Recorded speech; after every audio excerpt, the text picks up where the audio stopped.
আপোনালোক সকলোকে আমি ধন্যবাদ জনাইছোঁ যে আপোনালোকে আমাৰ লগত বহুত কষ্ট কৰিলে আৰু বহুত সময় আপোনালোকে ৰখিলে তাৰ কাৰণে মই আকৌ এবাৰ আপোনালোকক ধন্যবাদ জনাইছোঁ। লগতে আজি ইয়াতে আমাৰ আহাৰ উদ্দেশ্য এটাই আপোনালোকে দেখা পাইছে যে হাজাৰ হাজাৰ ৰাইজ আজি ইয়াতে ওলাই আহিছে। তাৰ ফাৰ্ষ্ট কাৰণটো হ'ল এনেকুৱা, আপোনালোকে জানে যে এটা অসমৰ ভিতৰত নামধাৰী সংগঠন এটা আছে যাক কোৱা হয় সংখ্যালঘু সংগ্ৰাম পৰিষদ। তেওঁৰ এজন আছে সভাপতি, নাম হ'ল মহম্মদ আলী খলিফা। তেওঁ যি ধৰণৰ আমাৰ নবীৰ ওপৰত বদনামী দিছে, তেওঁ যি ধৰণৰ আমাৰ নবীক এটেক কৰিছে, যি ধৰণৰ আমাৰ নবীক তুচ্ছ তাচ্ছিল্য বক্তব্য কৰিছে, তাৰ লগতে আমচুৰ উপদেষ্টা আইনুদ্দিন আহমেদ একেখন কথা তেওঁ মানে ফেচবুকৰ জৰিয়তে আমাৰ মহানবী হজৰত মুহাম্মদ সাল্লাল্লাহু আলাইহি সাল্লামক যি ধৰণৰ অপমান কৰিছে, এইটো অসমৰ ৰাইজ, অসমৰ জনগণ কোনো কাৰণতে আমি সহ্য কৰিব পৰা নাই।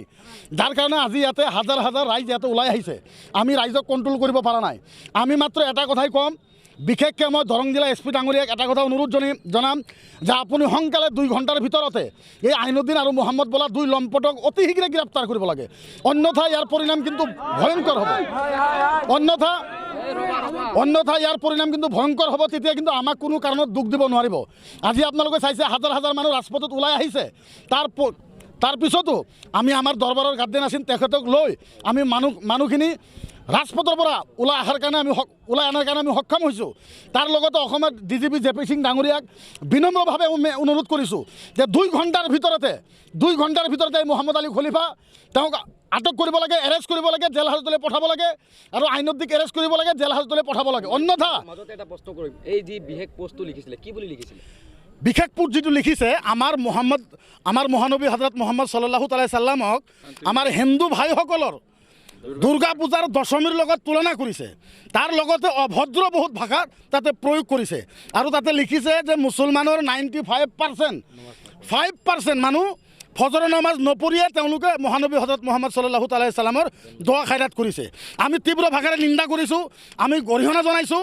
তাৰ লগতে আমি পুলিচক অনুৰোধ জনাইছোঁ, অনুৰোধ মানে এইটো আমাৰ দাবী মানে এইটো আমাৰ ডিমাণ্ড যে আমি ইজহাৰ দিছোঁ, আমাৰ যিহেতু ভাৰতবৰ্ষৰ সংবিধানৰ ওপৰত ভৰসা আছে, অসমৰ পুলিচৰ ওপৰত ভৰসা আছে, 2 ঘণ্টাৰ ভিতৰত তেওঁলোকক আটক কৰিব লাগে, 2 ঘণ্টাৰ ভিতৰতে। এইটো আমি মহম্মদ আলী খলিফা হয়, তেওঁ সংগঠনৰ কোন হয়? তেওঁ সংগঠনৰ সভাপতি হয়। আমি জানো যে নামধাৰী সভাপতি, ভুৱা সংগঠন এটা, সেই সংগঠনৰ কোনো ৰেষ্ট্ৰিকশ্যন নাই, বেলেগৰ সংগঠন তেওঁ চলাই আছে।